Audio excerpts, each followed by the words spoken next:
प्रिय छात्रों, मैं रामपाल मीणा से आचार्य इतिहास LBS गवर्नमेंट कॉलेज कोटपुतली। आज मैं आपको BA पार्ट फर्स्ट के पहले पेपर प्राचीन भारतीय इतिहास के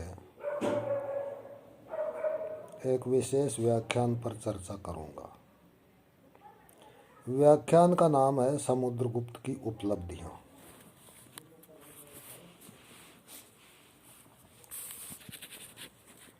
छात्रों, कई बार आपसे प्रश्न पूछ लिया जाता है कि इलाहाबाद प्रशस्ति या प्रयाग प्रशस्ति या इलाहाबाद स्तंभलेख के आधार पर समुद्रगुप्त की उपलब्धियों का वर्णन करो। तो देखिए, इलाहाबाद प्रशस्ति, इलाहाबाद स्तंभलेख और प्रयाग प्रशस्ति, ये एक ही प्रशस्ति के तीन नाम हैं।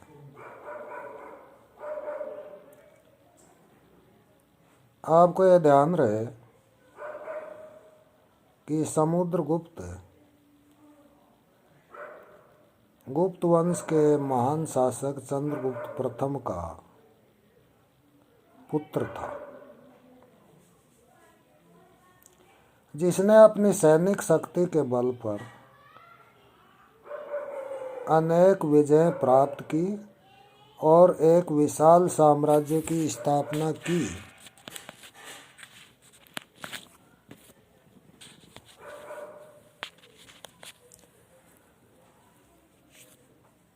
साथ ही वह एक कुशल राजनीतिज्ञ एवं प्रतिभाशाली शासक भी था।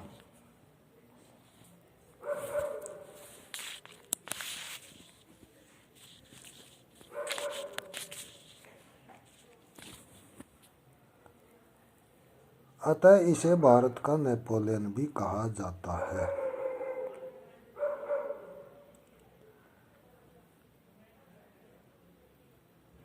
समुद्रगुप्त के इतिहास की जानकारी किन स्रोतों से आपको प्राप्त होती है? उन स्रोतों का मैं आपको विवरण प्रस्तुत कर रहा हूँ।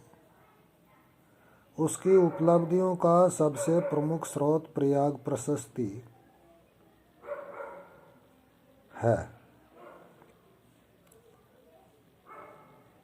दूसरा स्रोत ऐरण अभिलेख है। इसके अलावा गया और नालंदा के ताम्र लेखों से भी और उसकी मुद्राओं से भी उसके बारे में जानकारी प्राप्त होती है। और इनमें भी, जैसा मैंने आपको बताया था, सबसे प्रमुख स्रोत उसकी इलाहाबाद या प्रयाग प्रशस्ति है।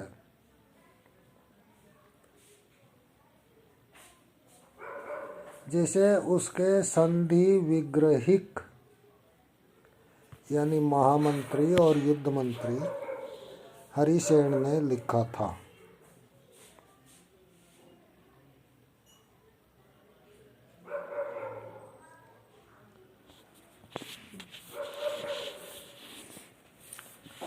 प्रयाग प्रशस्ति से यह ज्ञात होता है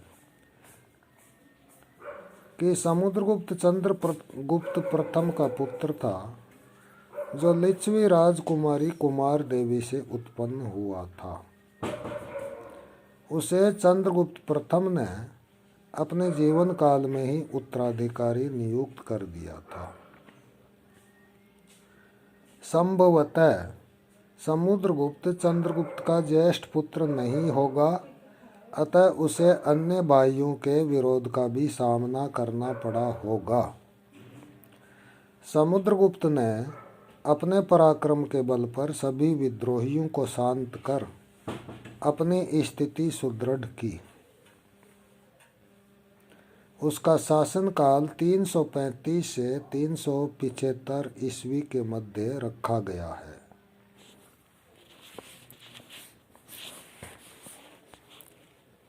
अब मैं आपको यह बता रहा हूँ कि समुद्रगुप्त ने कौन कौन से युद्ध लड़े, कहाँ कहाँ पर उसने विजय प्राप्त की।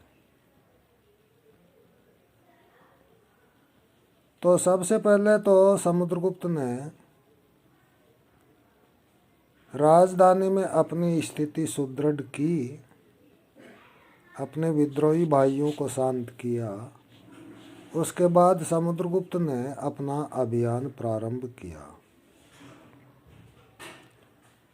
प्रयाग प्रशस्ति के अनुसार उसका आदर्श था धरणीबंध, यानी संपूर्ण पृथ्वी को जीतना, अर्थात दिग्विजय। प्रयाग प्रशस्ति के अनुसार ही उसकी दिग्विजय का विवरण निम्न प्रकार से प्रस्तुत किया जा सकता है।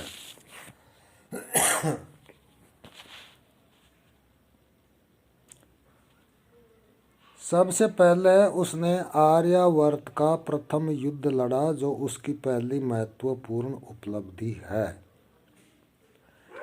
आर्यावर्त के प्रथम युद्ध में उसने अच्युत, नागसेन और संभवतः गणपति नाग को पराजित किया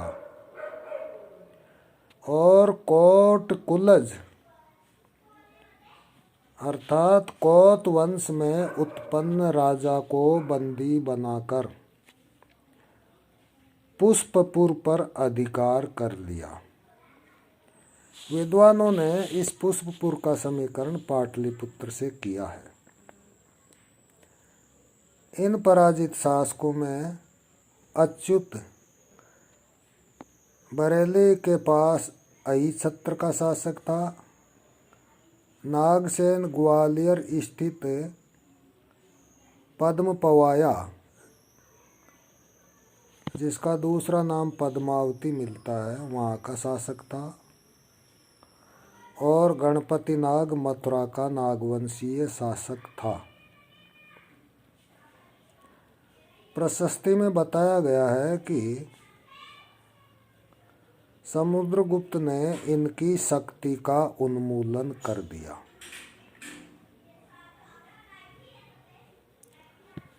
संक्षेप में कहा जाए तो आर्यावर्त के प्रथम युद्ध में अच्युत, नागसेन व गणपति नाग को पराजित कर उनकी शक्ति का उन्मूलन किया व कोतकुल में उत्पन्न राजा को हराकर पुष्पपुर पर अधिकार किया।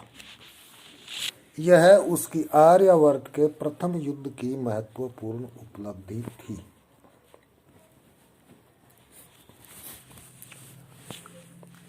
समुद्रगुप्त की दूसरी उपलब्धि थी दक्षिणापथ का युद्ध और इस दक्षिणापथ के युद्धों में उसकी विजय।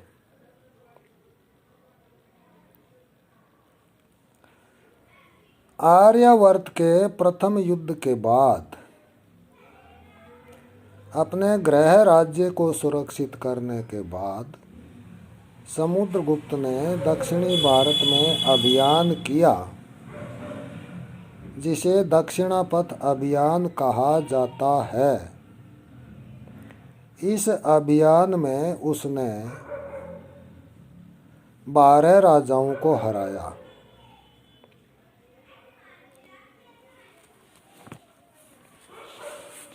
इन 12 राजाओं के नाम इस प्रकार हैं। नंबर 1 कौशल का महेंद्र।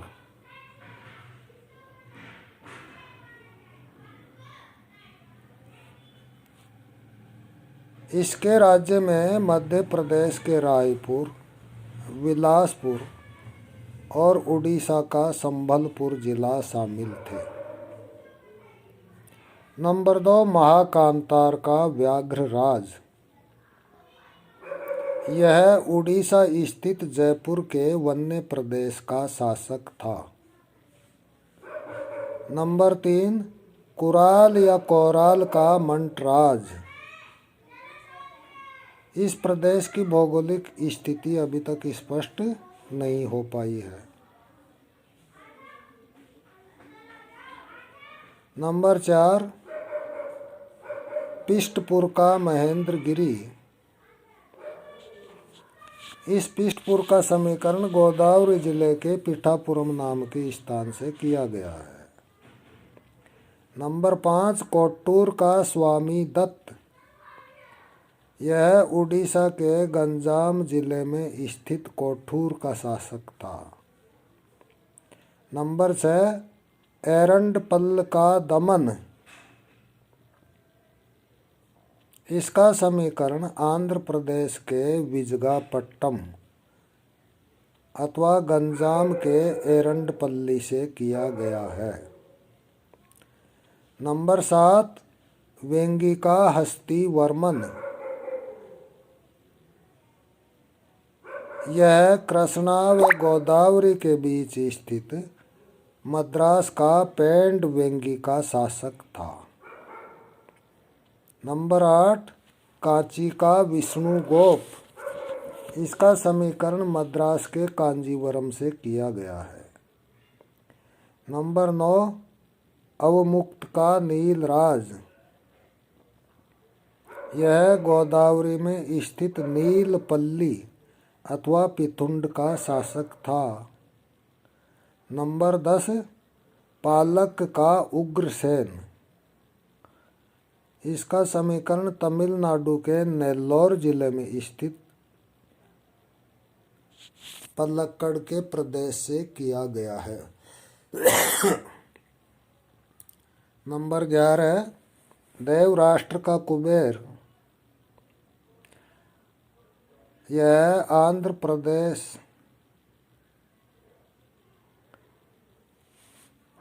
में विशाखापट्टनम के येलमंचली का शासक था।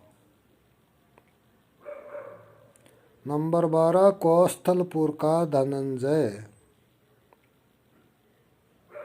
इसको कुस्थलपुर का शासक भी कहा जाता है, जो उत्तरी अर्काट में पोलूर के निकट स्थित कुट्टलूर नाम के स्थान में स्थित था।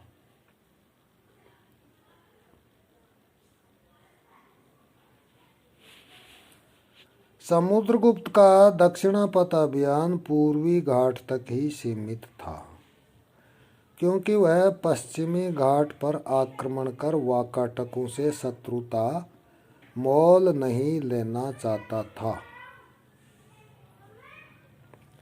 तथापि मध्य भारत में व्याघ्रदेव को पराजित कर वहां वाकाटकों के अधिकार को समाप्त कर दिया।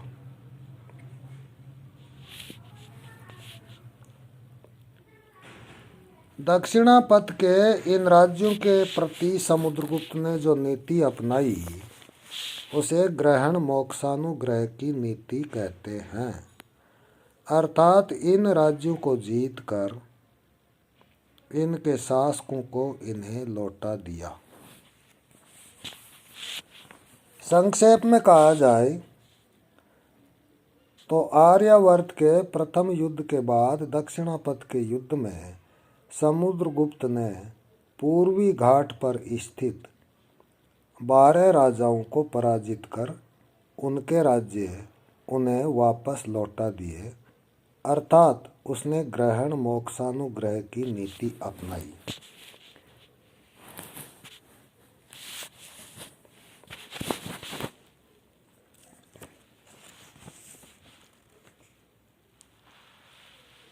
प्रयाग प्रशस्ति में समुद्रगुप्त द्वारा आर्यावर्त के द्वितीय युद्ध का भी विवरण प्रस्तुत किया गया है। संभवतः आर्यावर्त के प्रथम अभियान में समुद्रगुप्त ने वहां के राजाओं का पूरी तरह से उन्मूलन नहीं किया था। अतः उन्होंने अन्य राजाओं को मिलाकर समुद्रगुप्त के विरुद्ध एक संघ बना लिया था। इस युद्ध में समुद्रगुप्त ने 9 राजाओं को पराजित किया। ये 9 राजा निम्नलिखित थे। नंबर 1 रुद्रदेव। इसका समीकरण कौशाम्बी के नरेश से किया गया है। नंबर 2 मतिल। यह बुलंदशहर का शासक बताया जाता है। नंबर 3 नागदत्त। इसकी स्पष्ट पहचान नहीं है भौगोलिक स्थिति की। नंबर 4 चंद्रवर्मा। इसकी भी भौगोलिक स्थिति की पहचान स्पष्ट नहीं है। नंबर 5 गणपति नाग और नंबर 6 नागसेन। इनमें से गणपति नाग मथुरा का और नागसेन पद्मावती का नागवंशीय शासक था। अच्युत, जिसके बारे में मैंने पहले आपको बता दिया है, अहिछत्र का शासक था। 8वां शासक नंदिन और 9वां बलवर्मा था। इनके राज्यों की भौगोलिक पहचान स्पष्ट नहीं हो सकी है। अब आर्यावर्त के द्वितीय युद्ध में इन 9 राजाओं को पराजित करने के बाद समुद्रगुप्त ने प्रसभोद्धरण की नीति अपनाई, जिसका अर्थ है इन राजाओं को बलपूर्वक जीतकर इनके राज्यों को अपने राज्य में मिला लिया।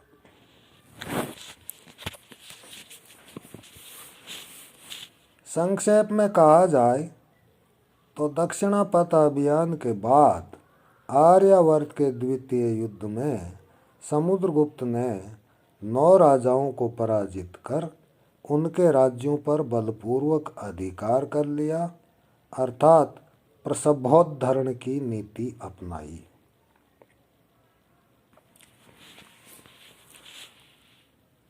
अब उसका अगला अभियान आट्विक राज्यों के विरुद्ध हुआ।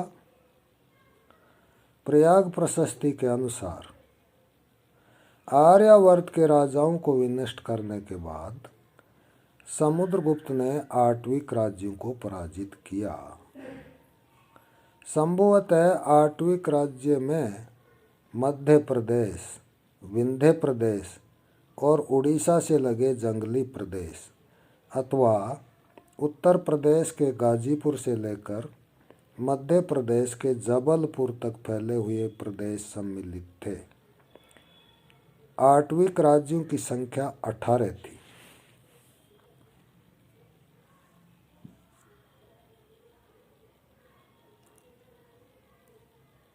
अर्थात आट्विक राज्यों को जीतकर आपने अधीन किया। ये राज्य मध्य प्रदेश, विंध्य प्रदेश व उड़ीसा के जंगली प्रदेश तक फैले हुए थे। इनकी संख्या 18 थी। ये आट्विक राज्यों की विजय का संक्षिप्त विवरण प्रस्तुत किया है मैंने। समुद्रगुप्त ने इन आट्विक राजाओं को पराजित कर अपना दास बना लिया।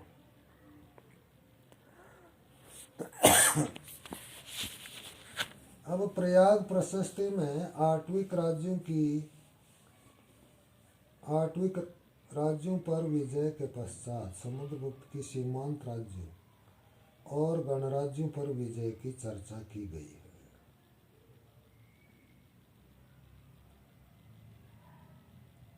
है। ये सीमावर्ती राज्य 2 प्रकार के थे।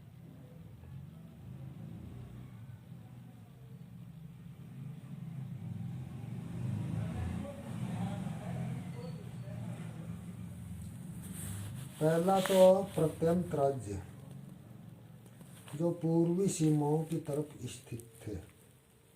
इनकी संख्या 5 थी।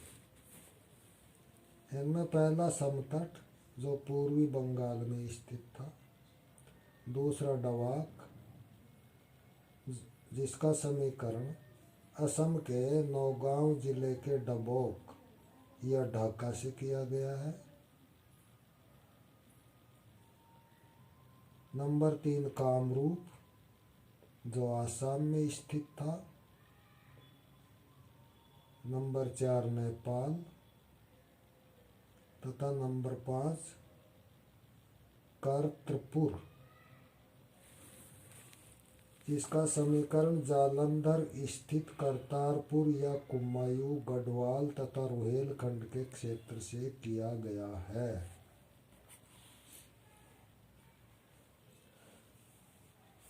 इन प्रत्यंत राज्यों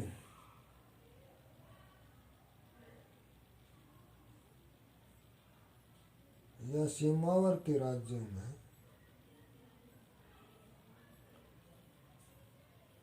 9 गणराज्यों का भी उल्लेख किया जाता है जो उत्तरी व पश्चिमी सीमा पर स्थित थे।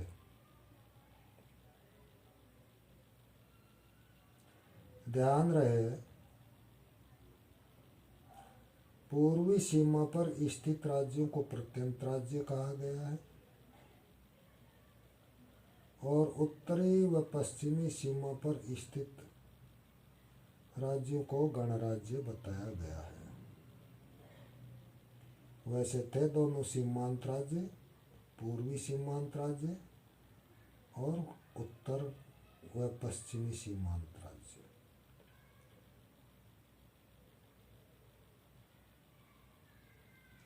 तो इन 9 गणराज्यों में पहला मालव था जो अजमेर, टोंक और मेवाड़ में बसे हुए थे। अर्जुनाइन दूसरा गणराज्य था जो अलवर, पूर्वी जयपुर और भरतपुर क्षेत्र में फैला हुआ था। योधई तीसरा गणराज्य था जो पंजाब, हरियाणा, उत्तरी राजस्थान अथवा भरतपुर से मुल्तान तक विस्तृत था। मद्रक, इसका समीकरण रावी व चिनाब के बीच के मद्र देश से किया गया है। नंबर 5 आभीर, जिसका समीकरण सौराष्ट्र तथा मध्य प्रदेश में पार्वती और बेतवा नदियों के बीच के क्षेत्र से किया गया है। नंबर 6 प्रार्जुन, इसका समीकरण मध्य प्रदेश में नरसिंहपुर के आसपास के क्षेत्र से किया गया है।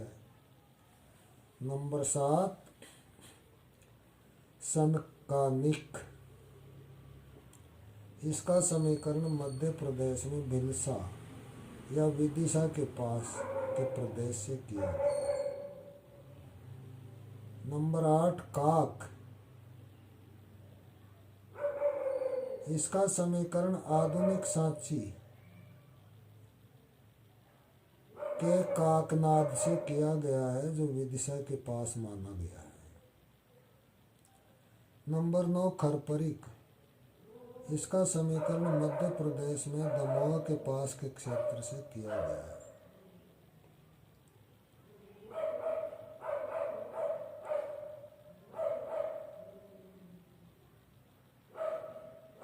समस्त राज्यों की भौगोलिक स्थिति का इनका समीकरण किया जाए, गणराज्यों की भौगोलिक स्थिति का, तो ये पंजाब, मालवा, राजस्थान तथा मध्य प्रदेश के विभिन्न भागों में फैले हुए थे।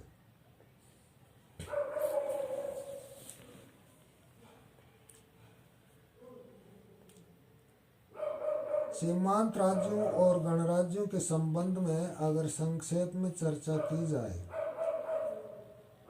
तो सीमावर्ती प्रत्यंत राज्यों में समतट, डवा, कामरूप, नेपाल और कर्तरपुर का उल्लेख किया गया है जिनको समुद्रगुप्त ने जीता। और 9 गणराज्यों में मालव, अर्जुनाइन, योधेय, मद्रक, आभीर, प्रार्जुन, सनकानिक, काक व खरपरिक का उल्लेख किया गया है जिन्होंने समुद्रगुप्त की अधीनता स्वीकार कर ली।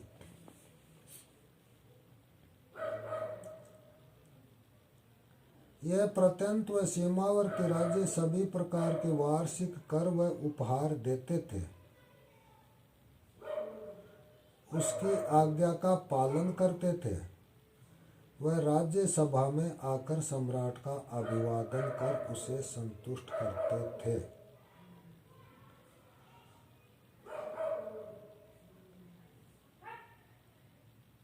इस प्रकार से समुद्रगुप्त ने इन राज्यों के प्रति जो नीति अपनाई उसका इसमें उल्लेख आया है। कहने का मतलब यह है कि ये समुद्रगुप्त को सभी प्रकार का वार्षिक कर देते थे, उसको दान या उपहार देते थे, उसकी आज्ञा का पालन करते थे और उसकी राज्यसभा में आकर उसे प्रणाम या अभिवादन करके उसे परितुष्ट रखते थे। तो इन राज्यों के प्रति समुद्रगुप्त ने इस प्रकार की ये नीति अपनाई।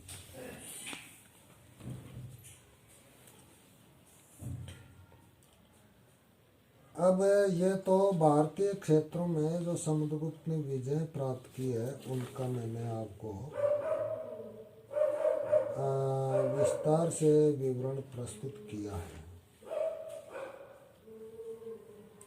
अब पड़ोस के विदेशी राज्यों द्वारा भी समुद्रगुप्त का प्रभाव स्वीकार किया गया, इसके बारे में मैं आपसे दूसरे व्याख्यान में चर्चा करूंगा।